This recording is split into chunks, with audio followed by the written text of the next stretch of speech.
Beleza, pessoal. Continuaremos falando sobre NR35, trabalho em altura, tá certo? A gente parou, estava falando sobre treinamento. O treinamento, para que habilitem as pessoas para que possam executar suas atividades laborais acima de 2 metros de altura, esse curso tem que ter uma carga horária de 16 horas, tá? E tem que abordar alguns tópicos específicos sobre trabalho em altura, tá certo? Tem que ser ministrado por uma pessoa experiente, que tenha capacitação e habilitação técnica específica. Beleza? Essa é a regra do jogo, tá certo? Ainda, os trabalhadores, tá? Eles devem executar suas atividades laborais, beleza? E cumprir todas as disposições legais da NR35. A legislação para trabalho em altura é uma responsabilidade solidária, né? Não adianta ter todos os equipamentos e a pessoa não cumprir nada. Você, enquanto funcionário, enquanto cidadão. Ou ao contrário, você, trabalhador, falou, não, quero EPI, eu quero EPC e não ter, tá certo? Então você tem que cumprir todas as disposições legais dessa legislação e colaborar com o empregador sobre as disposições contidas nessa norma, tá certo?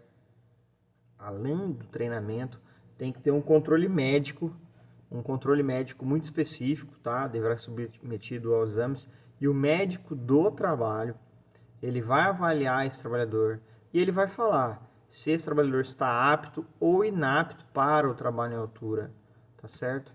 Então, além de tudo isso, ainda ele tem que ter um ASO, né, um atestado de saúde ocupacional, para exercer essa função. Não adianta tão somente ele fazer o curso, tá bem? O serviço de segurança também deve ser notificado sempre que vai haver um trabalho em altura, tá? Tem que ter a permissão de trabalho, um formulário específico de permissão de trabalho para trabalho em altura, beleza? E o acesso para o trabalho em altura, ele deve ter a permanência sempre de 2 ou mais pessoas, tá certo? E todo mundo deve saber que em ocorrência de vento forte ou tempestade, o trabalho em altura ele deve ser cancelado, tá certo? Escadas e andaimes e guarda-corpo tem que ter travas em toda sua extensão, né? E sempre estar em boas condições, amarrados e ancorados também. A questão das escadas, você vai encontrar muito detalhe de escada também na NR18, tá? Mas utilize apenas escadas em bom estado, né? E nunca coloque escadas de frente para paredes ou aberturas e buracos, tá certo? Sempre esteja bem apoiado e não se desloque com a escada. Se a escada for sobre rodas, plataforma, não se desloque sobre a escada. Serve o mesmo para andaimes. Sempre suba de frente para escadas. Para subir em escada, tem a técnica dos 3 pontos, né? Sempre você está em 3 pontos. Segure sempre na lateral das escadas, tá certo? E sempre vai ser mão, mão, pé, pé. Mão, mão, pé, pé. Nunca tira 3 apoios, tá certo? E nunca suba assim, não põe a mão nos degraus. A sua mão sempre no patamar, na lateral das escadas, perfeito? E se você estiver utilizando um trava-quedas, uma corda de cabo guia, etc., tá certo? Você coloca o trava-quedas e você sobe ele, tá? E você sobe a escada, vai subindo e vai levando o trava-quedas junto com você, perfeito? Não deixe ele destravado, porque você pode se acidentar. Sobre escadas também, não faça gambiarra. Não pega uma escada. A galera é craque em fazer escada, né? Faz de tudo, cara. Ó, a galera da marcenaria, da carpintaria, cara, os caras fazem cada coisa, bicho. Os cara é ruim, velho. Com madeira e prego e serrote, os caras é bom. Os caras fazem qualquer coisa. Mas a gente tem que evitar de fazer. Na NR18 vai encontrar algumas coisas específicas, né? Não faça gambiarras, cuidado. Você pode se acidentar, a escada pode rachar e tudo mais, beleza? Tem um problema muito sério que a gente tem que ter muita atenção, que é o fator de queda, o fator de queda livre, beleza? O fator de queda ele é a divisão da distância entre o trava-quedas, né, e o comprimento talabarte, beleza? E o comprimento da corda que você vai suportar a queda, beleza? Em condições normais, ele vai variar entre 0 e 2, beleza? Então, o que seria o fator de queda 1? Tá? O fator de queda 1 é quando o ponto de ancoragem ele está acima da sua cabeça, tá? Então, fator de queda 1. Se você cai, beleza? O fator de queda já exige uma atenção maior, fator de queda 1. Aí ele está mais ou menos no seu ventre, mais ou menos na altura ali do umbigo, do peito ao umbigo, beleza? Região torácica ali, beleza? Então aí quando você balança, se você cair, vai chicotear. A pressão que você vai dar quando você cai em todo o sistema, mais o seu peso, né? Isso é física, Newton e tudo mais. Isso vai dobrando a sua carga, o seu peso. E o fator de queda, que exige muito, muito cuidado, a gente chama ele de fator de queda 2, é quando a ancoragem é uma ancoragem crítica, a ancoragem é no seu pé, tá certo? Essa é muito perigosa, porque quando você cai, você vai cair muito, você vai cair a altura do seu pé, aí até esse cinto, 1 metro talabarte, mas o cinto abrir, é muito perigoso. Então, no fator de queda, você tem que prestar atenção. A ancoragem acima da cabeça, ela é perfeita? Pô, perfeita. Difícil de achar? Difícil. Porque se colocar alguma coisa em cima da sua cabeça, ancoragem, até pro cara cair uma ferramenta no piso, ele vai pegar, ele não consegue pegar. Porque o cara vai ficar amarrado, vai ficar enroscado. Então, é difícil ter esse tipo de ancoragem. Não estou falando que é impossível. É difícil acontecer, tá certo? Mas ela é perigoso, esse tipo de ancoragem.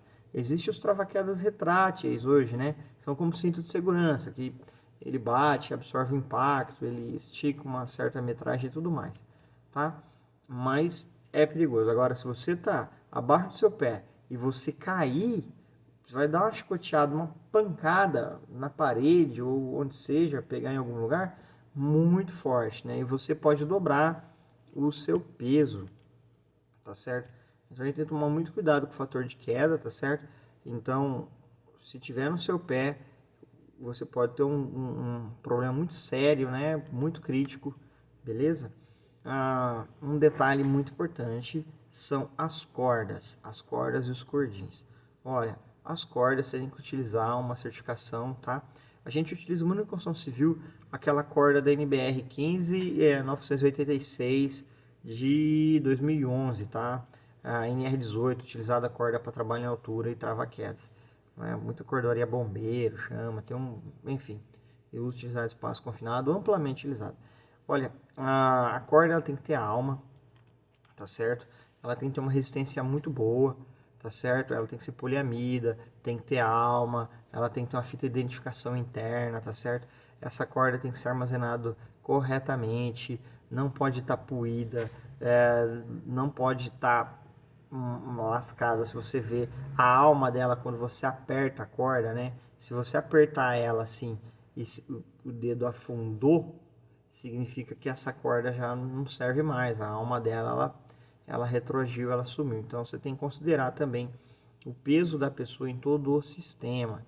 Porque se a corda aguenta aí 1.800 kg de pressão e aí a ancoragem tá no pé, o cinto de segurança não aguenta, etc., a gente pode rebentar. Se uma pessoa de 100 kg, por exemplo, vai cair mais de 1 metro, ela pode chegar em 1.200, 1.400 kg. Foi um curso que eu vi aí dentro na 3M, uma apresentação, eu tenho vídeo, ou se eu consigo postar para vocês, de um peso de 100 kg jogado a 1 metro. Então tem que tomar cuidado, senão não adianta nada toda a proteção também. Beleza? Lembrando que as cordas, elas não têm resistência a corte, tá certo?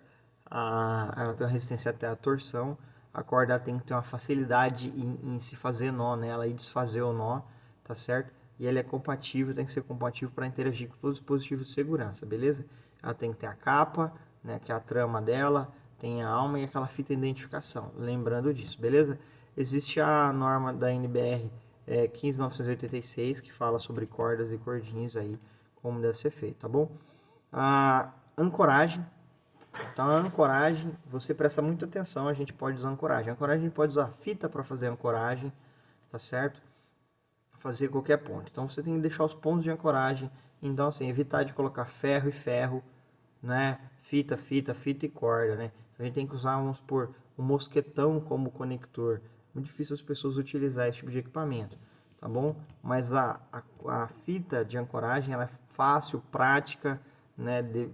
A carga de ruptura dela é muito boa, tá certo? E muito segura, beleza? Sempre está utilizando esse tipo de equipamento. Placa de ancoragem também pode ser utilizada, né? A gente pode utilizar a ancoragem para fazer uma viga de concreto, mas você tem que proteger ela para evitar as quinas e cortem a fita de ancoragem. Você pode usar parabolts, etc. Fazer uma, né, de certa forma, você introduzir no ambiente olhares para que você possa fazer essa ancoragem aí, tá certo? Então, o que eu tinha a passar para vocês era isso. Fiquem em paz e muito obrigado. Até a próxima.